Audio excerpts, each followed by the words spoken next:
Assalomu alaykum qadrli do'stlar. 2025-yil 9-dekabr eng kechki olmalardan Pink Lady Roziglov olmalarimiz hali ham shoxida turibdi o'rtali. Oktyabrda oxir noyabrda boshida pishadi. Pishgandan keyin ham uzilmasa shoxida mana shunaqa qishda ham turaveradigan yagona olma mana shu Pink Lady olma hisoblanadi o'rtali. Ekish tavsiya qilamiz. Ob-havo iqlim tanlamaydi do'stlar. Juda issiq krepsi olmalar bo'lmaydigan joylarda ham mana Pink Lady olma bo'laveradi. O'zbekiston barcha viloyatlariga 100% tushadi. Hosildorligi ham o'ta kuchli olmalardan Pink Lady olma. Mevasi ham 5 xilladeniy saqlanaveradi. Bahorda yilsa ham shoxida yangi uzilgandek suvli turaveradi do'stlar. Buni bizda ishonchli ko'chatlari bor. Kimga ko'chatlari kerak bo'lsa, sotyapmiz o'rtalar.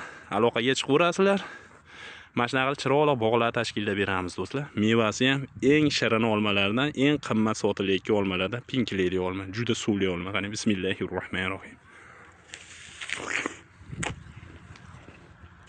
Juda suvli olmalardan Pink Lady olma o'rtalar. Ekish tavsiya qilamiz. Aloqaga chiqaverasizlar ko'chatlariga.